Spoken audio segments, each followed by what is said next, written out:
Well, hello, lovely to see you. Stay tuned. We're talking about napkin etiquette, and there is etiquette. You don't want to make a misstep. Stay tuned. Well,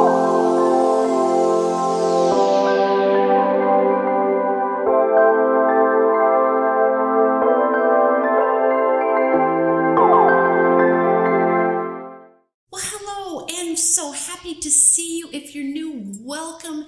If you're returning, so lovely to be with you again. It's Heidi, and today we are talking about napkin etiquette.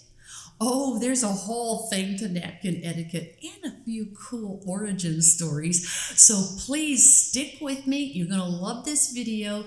And if you'd be so kind, please subscribe to this channel. We can do all kinds of cool stuff together.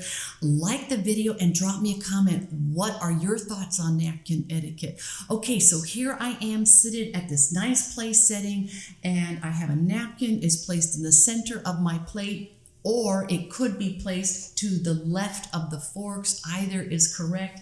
So let's just talk about what is napkin etiquette, but let's reel it back a little bit.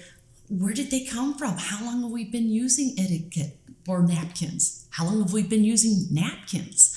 Well, if you've caught my dining etiquette videos, I will have links below, but I really go into a lot of depth, but to be respectful of your time today, I will just tell you that we've been using them for millennia.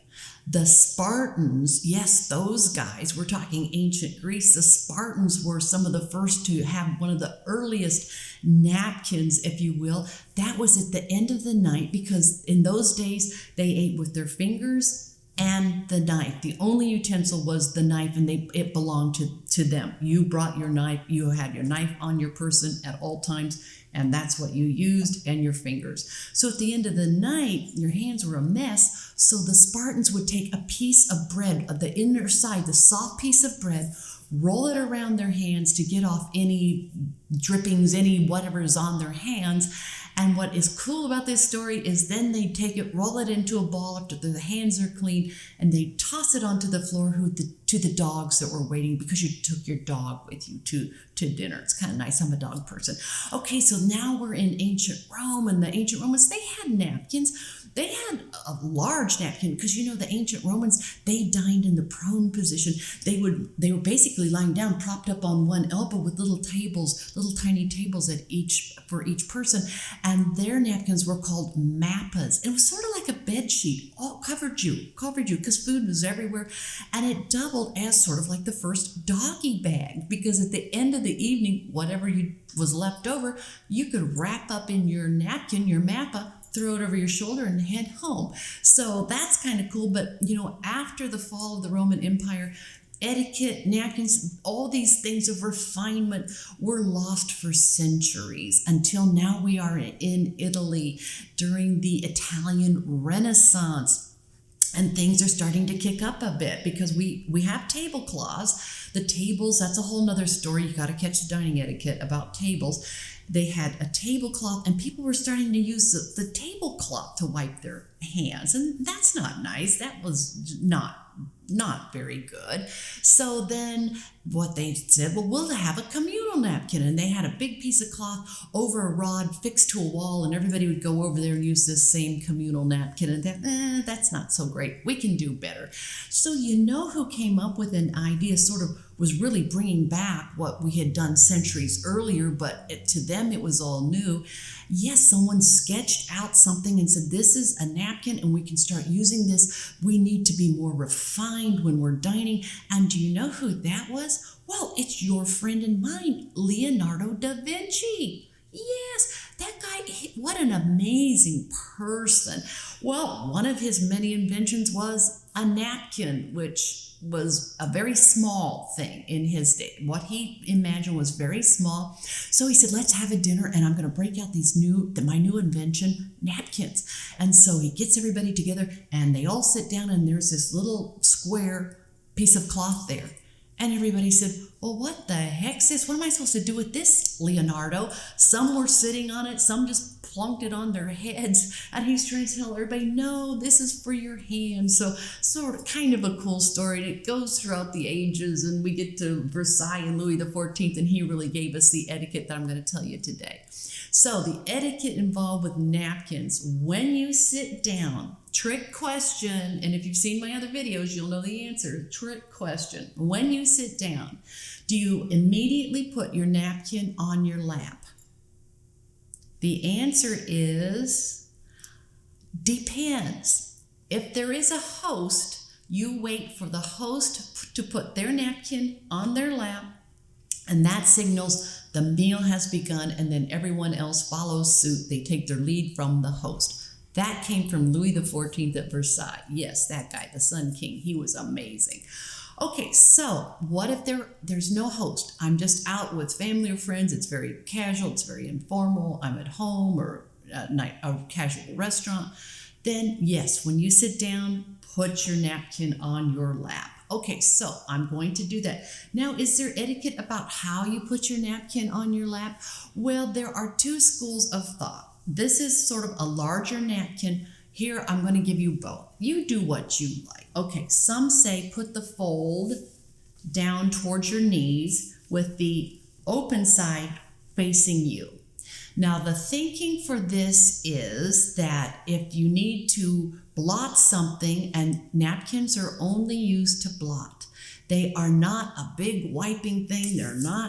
They are just to blot. It's very delicate, a very elegant move. So let's say you have a little something and you want to take it, so you could just pull up the napkin and just with the inside, blot, blot, put it back down, and then it is covered up with the other side. So you would just put it on to the inside, and then when it is on your lap, it is not seen, it's not sightly. So that is a nice way to do it. Others think that you could have the fold closer to you, closer to your waist, and it's the same thing, just a blot, and then you just do it on the back side. So when you set it down on your lap, no one sees anything that is dirty. So that's a nice way to do it as well. So now let's just say, what is the etiquette if I need to excuse myself from the table? Okay, well, there is etiquette. So I teach everyone that the table is a clean zone. Nothing should be on the top of this table because we're eating. It is a clean zone.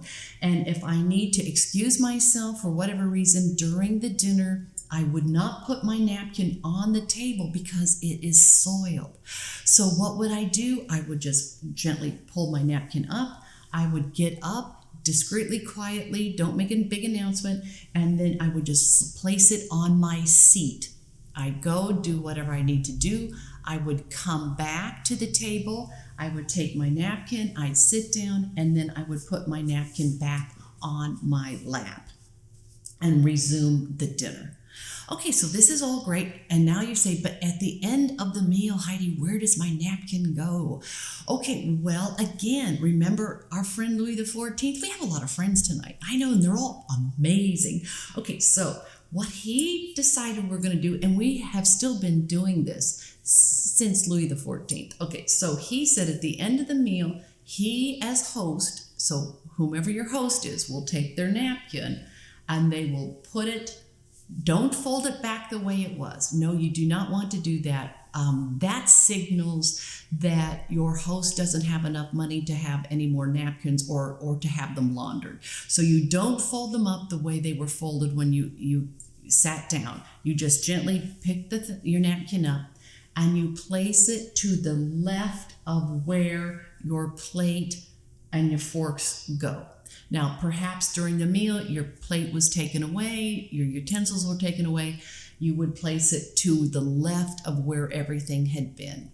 And that signals it's now entering the clean zone. It's soiled, right? Because we had been blotting. So that goes to the left. And that means the meal is over. If there is no host and everyone is finished, it's the same thing. Then everyone can just do it at their leisure. It's like, okay, I think it's time to go. It's been great to be with you. And then you just take your napkin, gently fold it onto the left of where everything was. And then the event is over. And it's pretty simple, right? It's not too complicated. You can get into napkin folds, and oh gosh, if you want a video on that, ask me, because I'm kind of, really into it. And again, Louis the 14th. Oh gosh, they got into such elaborate. I'll show pictures sometimes of unbelievably elaborate napkin folds, but. That's another subject, and I hope this was helpful to you. Napkin Etiquette 101. Drop me a comment. Love to know what you think. Meanwhile, everyone, please, as I always say, please be kind. Thank you.